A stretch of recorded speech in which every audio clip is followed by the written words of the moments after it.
Hey y'all, and welcome back to Dixie Living Homestead. If you are looking for perfectly manicured lawn and rows of gardens without a single weed, well, you just might be in for a surprise today.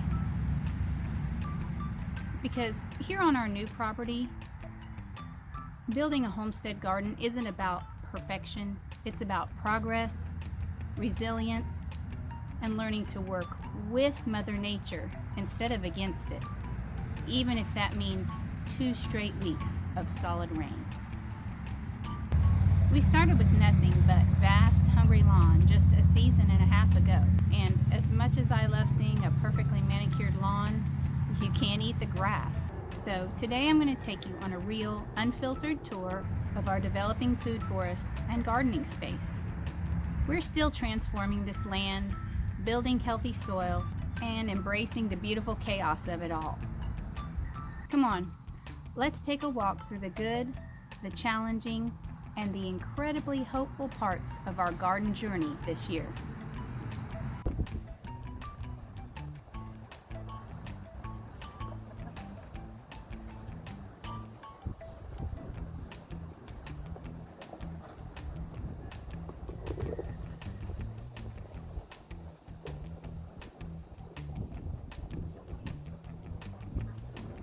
First up on our tour are these amazing lemon balm plants. This is a variety that I got while in Nevada and started this spring from just one tiny pot, and it has exploded once you put it in the ground. This is actually an orange lemon balm variety, and it's starting to bloom.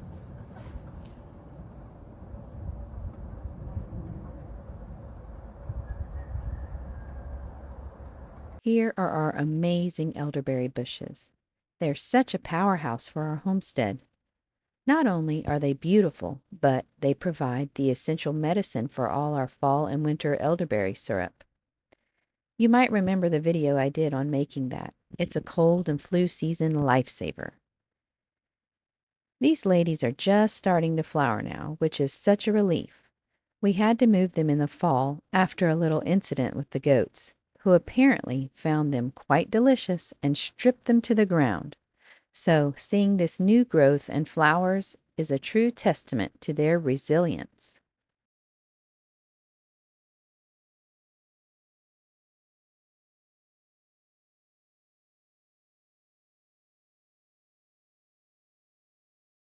Right around the corner from them, we have our in-ground asparagus bed, and I am so proud of how well it is doing. We had a fantastic harvest this spring, and now we're letting them fern out, putting all that energy back into root growth and berry production for next year.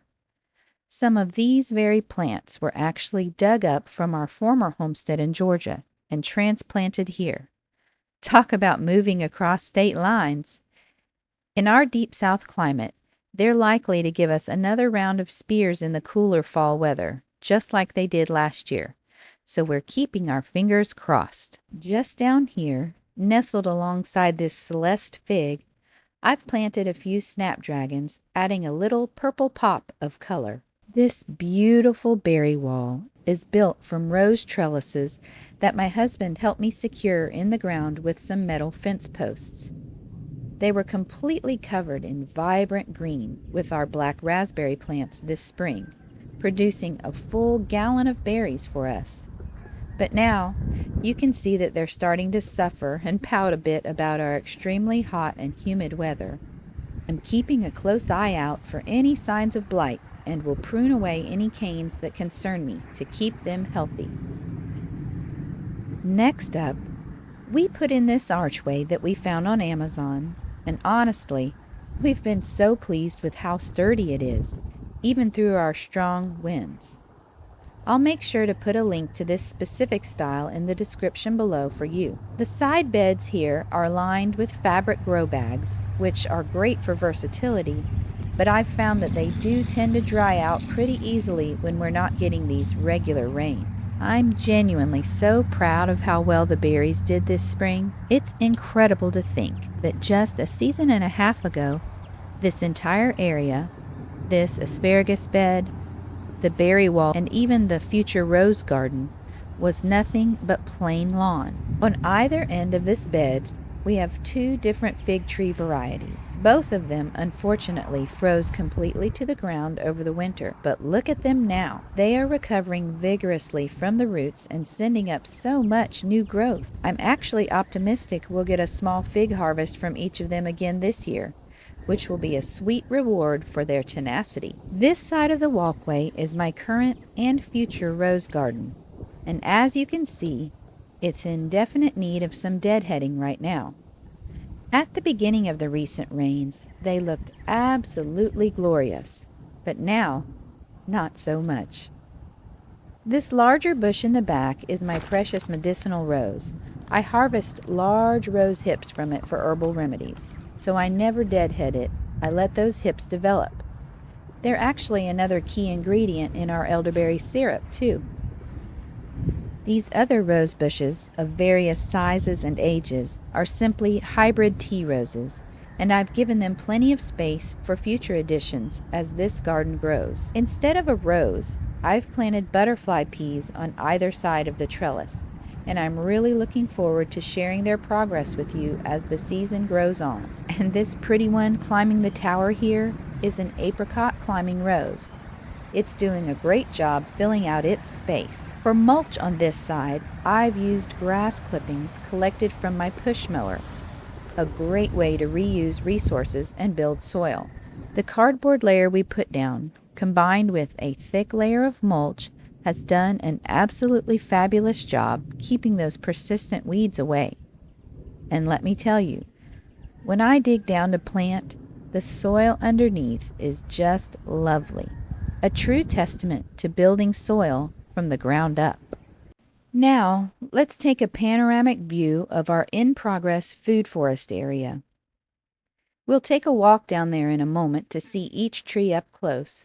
But first, growing right here outside the piazza wall are our three beloved citrus trees in pots. I do bring these inside during the most brutal winter weather, just in case. This vibrant one here, near the Mexican petunia bed, is a Meyer lemon. In the middle, we have my Persian lime tree. This one has been with me for 7 years without dying, which is a true testament to its resilience. And lastly, this sweet little Calamandan lime tree. We had a great harvest of cute mandarin-style fruits from it this year, which are somewhat sour. The Chinese use them medicinally, but I chose to make a key lime pie-style dessert that featured their juice and zest, and it turned out absolutely delightful. That recipe, by the way, is on the blog. Now, let's take a proper tour through the fruit trees. This short, bush-looking tree is actually a wild cherry tree that I brought from our former property where they were growing natively. My kids loved eating the tiny little cherries right off the tree, but I primarily use the bark medicinally to make a cough tincture. Unfortunately, the top was broken off in the move, so I do think this one will stay on the shorter side for its entire life, but it's still producing. This next tree is a pineapple pear. Our last homestead had so many pear trees that we were completely spoiled. So we're hoping this one brings us some of that sweet abundance. This might produce fruit next spring, but I actually don't expect any until the following year, as it's a new variety for us.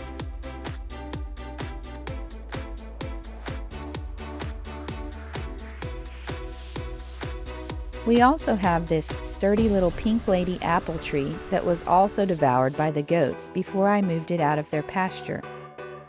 I was pretty doubtful when I put it here last fall, but it seems to be recovering and putting out new growth slowly but surely, another testament to resilience.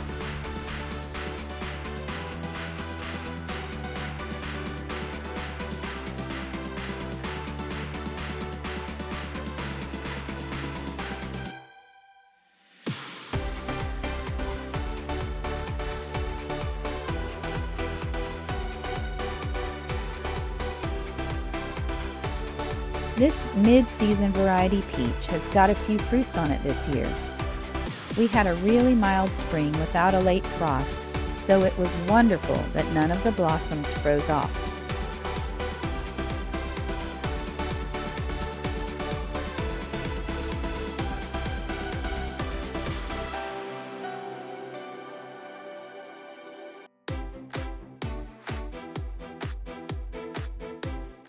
This is an AU Rosa plum that was put here bare root, just like that peach we just looked at.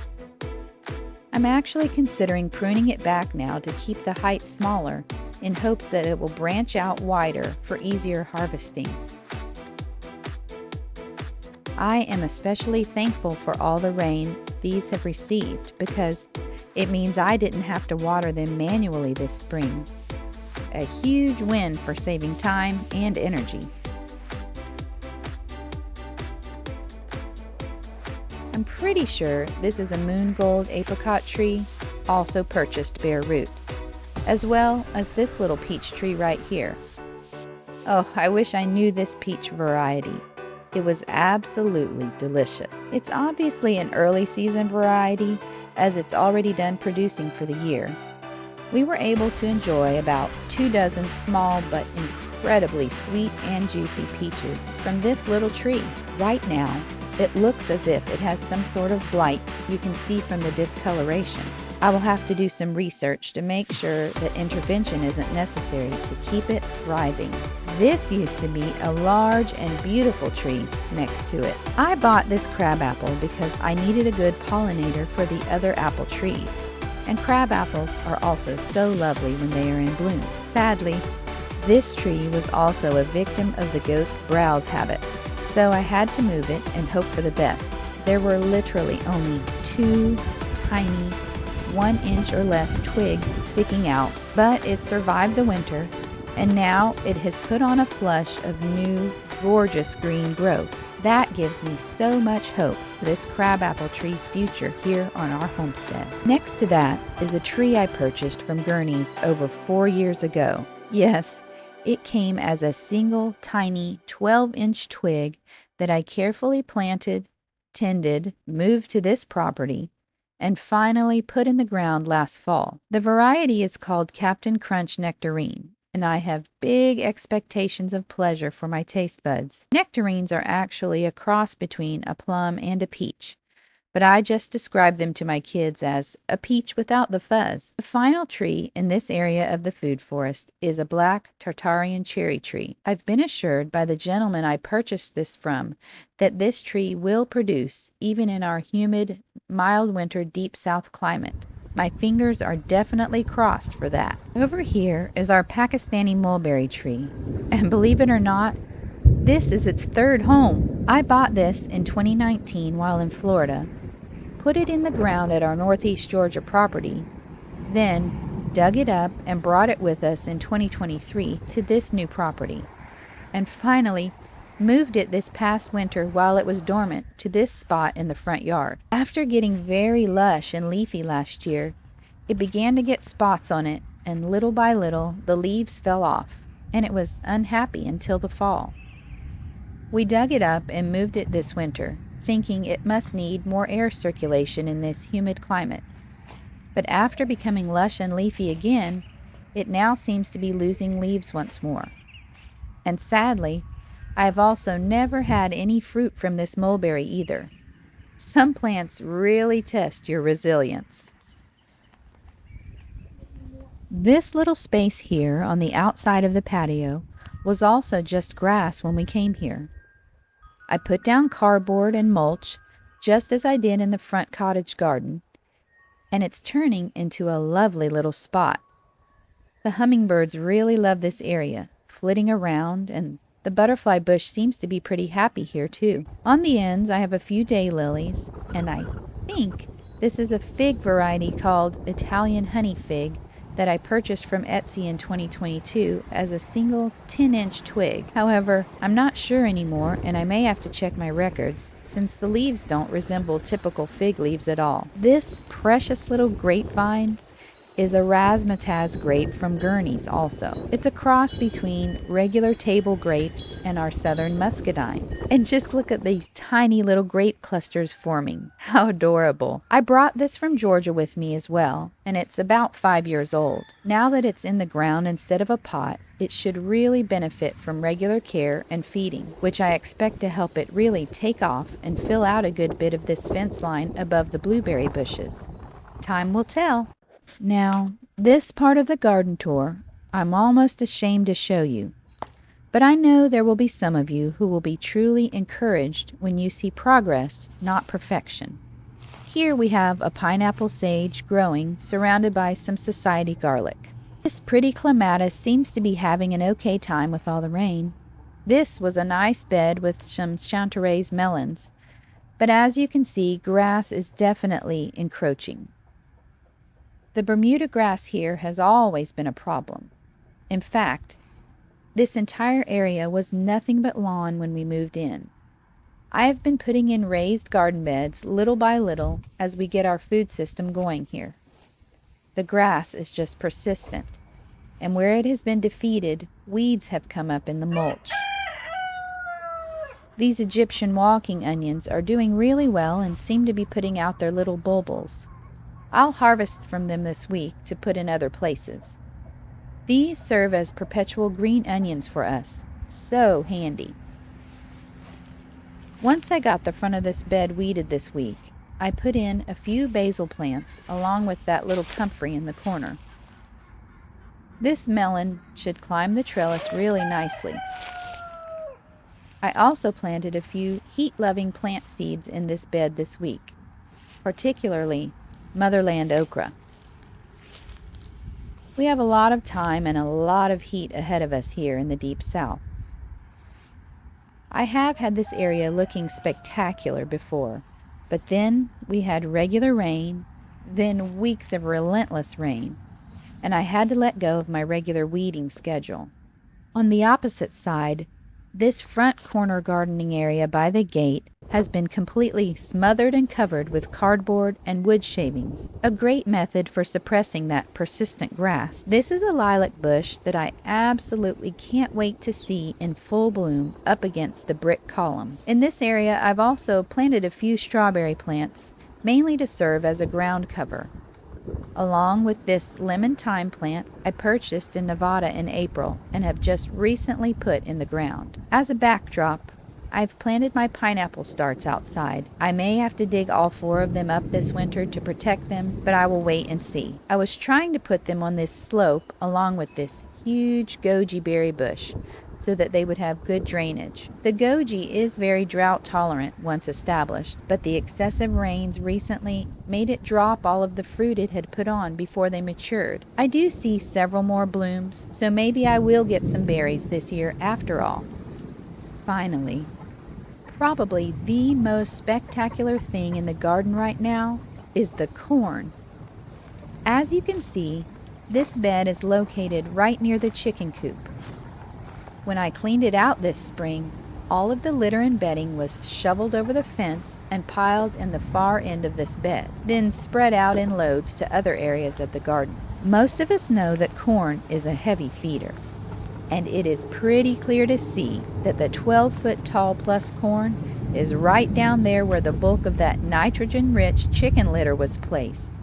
Incredible.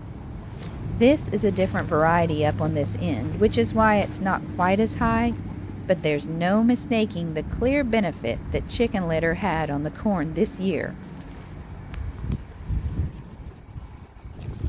Back here, these oval beds had most of our spring greens and herbs that I allowed to go to seed.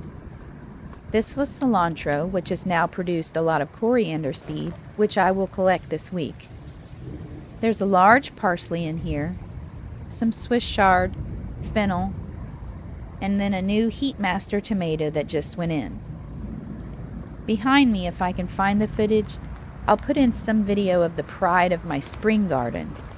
This right side of the arch was completely covered with delicious snow peas and sugar snap peas. We never expected to have such an amazing harvest here in the South, but with the mild spring, The conditions were just right. The remaining garlic in this bed is definitely ready to be harvested, and I have a few cucuzzi squash planted, along with Armenian cucumbers and Asian yard-long beans, ready to sprout and climb up both sides of this archway. Here on the inside and back side are some tomato and basil plants. I will come in here this week to tie up the tomatoes, do a little pruning, and I will take out the hopefully dried pods from the peas and save them for next year's garden. I've finally decided to focus on keeping as much of the grass out of the beds as I can, but I will have to let the walkways be grass. I've not been able to stomp it out in 2+ years of trying. It's a battle, y'all. These 3 center beds were the bulk of our spring garden, and they are done and ready for new plants. We had carrots and turnips in here. I let the radishes on the end go to seed after we harvested all we wanted. I plan to pickle the pods and see how we like them. They're supposed to have a spicy, mustard-like kick to them. I'll be sure to make a quick video to let you know how that turns out. This large bed was just added about 3 weeks ago. I always have a project going on somewhere, and this is the current one. I've tried to level out the grade on the backside and am beginning to fill it in with the necessary soil from where I'm digging out this little pond. We actually had a shade pavilion anchored in the ground here with 2 legs, and the front legs were on the patio. We had a sudden gust of harsh winds this afternoon that completely ripped the stakes from the dirt, picked up the pavilion like a sailboat, and deposited it right there. Since I don't want that to happen again, it will have to stay right where it is for now. I have put a few of my white sweet potato slips in the front of this new bed. The soil up front seems a little clay-like, but that is how sweet potatoes like it. These are the last of our spring potatoes, and I'm sure they are ready to come out if they haven't already rotted in the ground from all the rain we've had. All in all, it has been a truly good season as we come to the end of spring and are thrust headfirst into our long, hot, southern summer gardening season. We've got sunflowers, tomatillos, popelos, watermelon, cranberry hibiscus, roselle hibiscus, and even a few Mexican sunflowers still in the ground now and ready to sprout as the weather continues to warm. These, along with the red burgundy okra plants that are up and doing well on the other side of the corn, hidden from view for now, are the types of heat-loving plants I have growing in my deep southern homestead garden. Now, your garden may not look at all like what I have growing here, and that is perfectly fine. We all need to be doing our best to build resilience by planting seeds of sustainability. And sustainability looks different based on your different region, climate, and family situation. What truly matters is that you are aware of what you need to grow for your family and your location. I really hope you enjoyed this honest peek into my gardens here at Dixie Living. It truly was my pleasure to share with you, in spite of the weeds and the occasional disorder. And I hope you found some encouragement to take just a little more responsibility for your family's food supply. And if you enjoyed this real-life look at homesteading and want more delicious, from-scratch, nutrient-dense recipes, homesteading skills, and resilience strategies, then I would love it if you would hit that subscribe button right now. You can also find even more practical homesteading wisdom and exclusive content by joining our Dixie Delights newsletter community.